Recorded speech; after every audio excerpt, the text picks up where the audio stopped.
बोलिए सदगुरु कबीर साहेब की, सदगुरु अभिलाष साहेब की।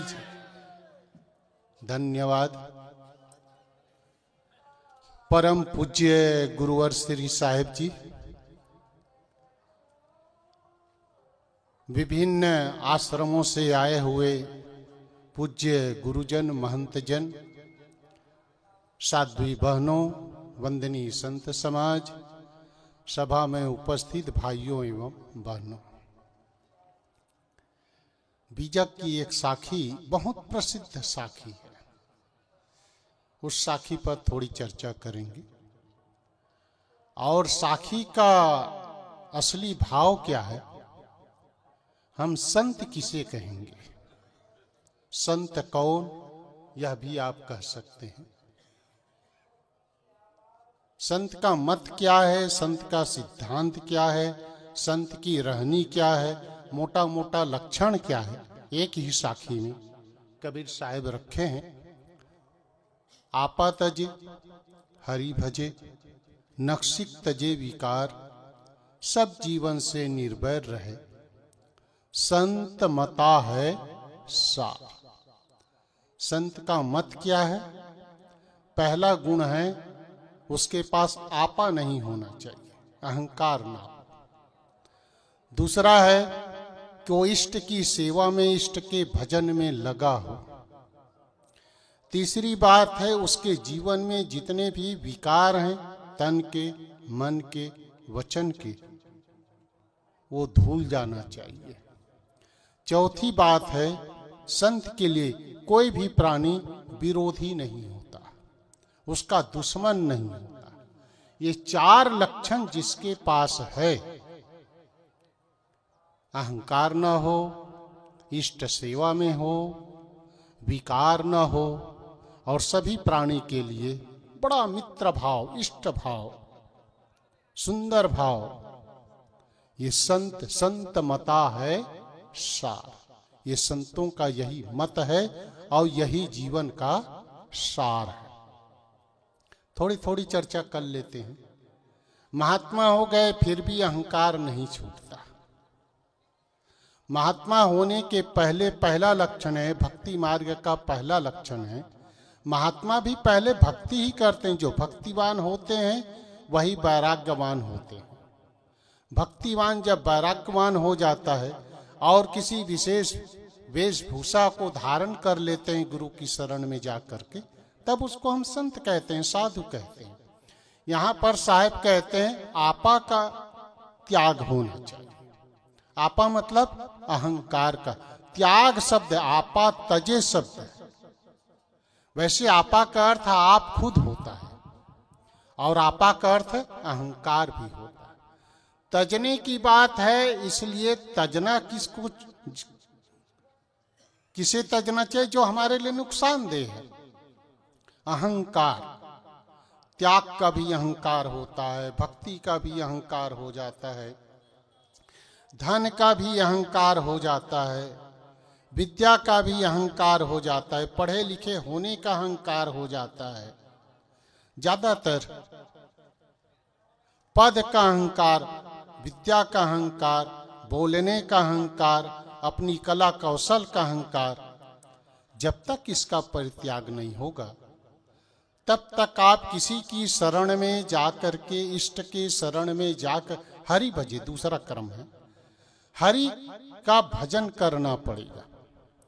हरि कौन है? अब जो हमारे विकारों को हरण करे, हमारे दोषों का हरण करे, हमारे गलत आदतों को जो छीण करे, वो हरि है। वो कौन होते हैं? ज्यादातर जो सामने जो हमको उपदेशक मिलते हैं। कोई मूर्ति को भी हरि मान करके उसकी जो पूजा करते हैं, उसको भी तो किसी ने बताया होगा कि ये इस मूर्ति से तुम्हारा कल्याण होगा।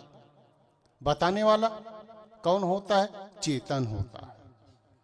कहीं पर भी बताने वाला चेतन के सिवा, और चेतन में भी मनुष्य को गुरु की आवश्यकता पड़ती है। और किसी प्राणी को उतना सीखने की जरूरत नहीं पड़ती। उसके जैसे आज से लाखों साल पहले भी एक पक्षी, गौरैया कहो या और कुछ भी पक्षी कहो, आज से लाखों साल जैसे घोंसला बनाता था, आज भी वैसे ही वो घोंसला बनाता। एक अक्षर विकास हुआ नहीं, वहां विकास की जगह नहीं है। विकास की जगह कहां है? मनुष्यों में है। एक भी कुछ भी शिक्षा, चाहे अमेरिका का कुत्ता हो, चाहे यहाँ इंडिया का कुत्ता हो, कि प्रयागराज का हो कि गुजरात का हो, कहां क्या भी कुत्ते स्वभाववश जीते। जो मनुष्य के सिवा और जितने भी प्राणी होते हैं, कुदरती उसका स्वभाव है, वहां सिखाया नहीं जाता। थोड़ा मोड़ा डंडे के बल पे कुछ सीख जाते हैं, कुछ विशेष करने लग जाते हैं, घोड़ा, गधा, हाथी जिसको पाल करके सिखाया जाता है, वो अलग चीज है। किंतु स्वभाव, उसका स्वभाव कुछ नहीं है। दिन में भी किसी महात्मा ने या अभी किसी ने कहा रहा था, हाथी को सिखाया नहीं जाता, हाथी को डंडे के बल पे उसको नरम किया जाता, और जितना ही सीख पाता है उसको लोग मनोरंजन देखते हैं। खास बात है हरि का भजन। अब हरि कौन है? जो हमारे विकारों को हरण करता है। कोई व्यक्ति किसी महापुरुष को भी, जैसे हम लोगों का परम उपास्य कौन है? सदगुरु कबीर साहब है। और सदगुरु कबीर साहब से परिचय कराने वाला कौन है? वर्तमान के सदगुरु हैं। वर्तमान के सदगुरु ने हमको गुरुदेव कबीर साहब के लिए जैसे जैसे सीख दी, जैसे जैसे हमको उसका परिचय दिलाया, वैसे वैसे हमारा भाव कबीर साहब के प्रति भी बढ़ता गया। वर्तमान में संत हैं उनके प्रति भी बढ़ता गया, साधु गुरु संतों के प्रति भी बढ़ता गया। ये सीख कौन देता है? सदगुरु देते हैं। तो हरि भजे। हरि मतलब जो गुरु रूप में, संत रूप में, सदगुरु के रूप में वर्तमान में जितने भी हमारे संत हैं, वो सब गुरु का रूप है। उसका भजन करो। भजन का अर्थ खाली माला फेरना, इतना ही भजन नहीं होता है। भजन का अर्थ होता है, असली तो उसका अर्थ है सेवा करना। और सेवा कैसे होना चाहिए, इसके लिए भी कबीर साहब ने बीजक में कहा है, पूरा साहेब से ये सब विधि पूरा होए, ओछे नेह लगाए के मूलहु आवे खोए। मुझे लगता है ये साखी कबीर साहब गुजरात में आकर के किसी को इसका उपदेश दिया है। क्योंकि पूरा शब्द, ये गुजराती कैसे इसलिए मैं कह रहा हूं, पूरा साहेब से ये, गुजरात में किसी अंक को लिखा जाता है तो जैसे 10 रुपया आपने लिखते हो, 10 रुपया पूरा, पूरा मतलब 10 से कम नहीं है, ये लिखा जाता है। यहां पर पूरा साहेब। दूसरा सेये शब्द है, सेये शब्द है शुद्ध गुजराती है। हिंदी में क्या कहेंगे? सेवा कीजिए। और गुजराती में क्या कहेंगे? सेये। नीचे की साखी ओछे नेह लगाए के। ओछा शब्द भी, ओछा मतलब कम, थोड़ा, ओछा शब्द भी शुद्ध गुजराती है। नेह को उधर स्नेह, इधर जो कहते हैं ना स्नेह, वहां नेह ही कहते हैं।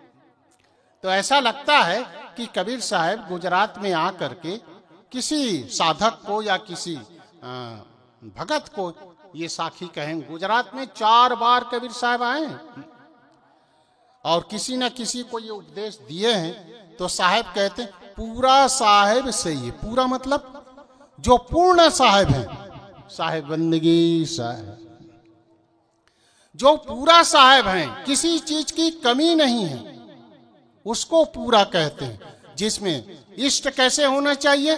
पूरा होना चाहिए। हमारा साहेब मतलब होता है मालिक, स्वामी। हमारा मालिक कैसे होना चाहिए?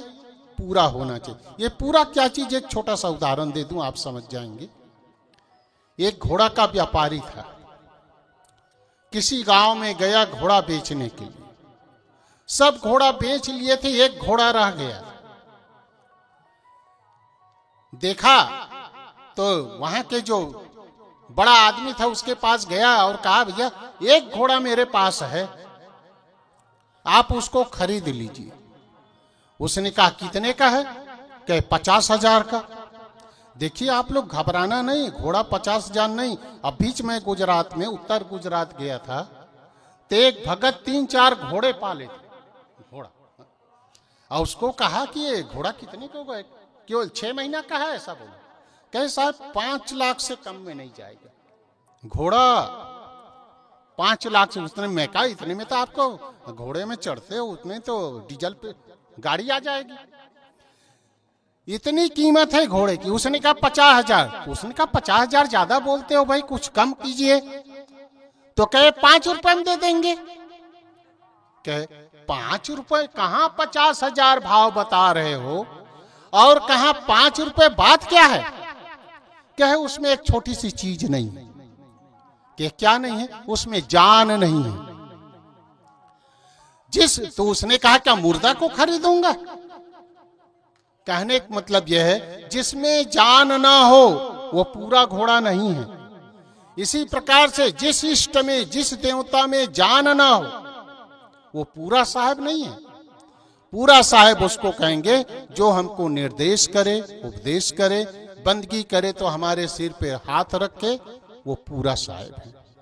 हाँ, पूरा साहब से ये यहां पर खास बात मैंने उठाया था कि आपा का त्याग करो, अहंकार का त्याग करो, गुरु की शरण में जाओ। तीसरी बात है जितने भी आपके अंदर में दोष है, कलमश है, उसको दूर करो। और ये कैसे है? तन के दोष, मन के दोष, वचन के दोष। और चौथी बात है सब प्राणियों के साथ में मित्र भाव रखो, कोई बैर नहीं है तुम्हारा। ये संत का 4 लक्षण है। जो इस लक्षण से जिएगा संत मता है सार, वही असली संत हैं, वही सार है, वही सार तत्व को बताने वाले हैं। पूज्य श्री साहिब जी, परीक्षा साहिब जी आ चुके हैं, इसलिए मेरा समय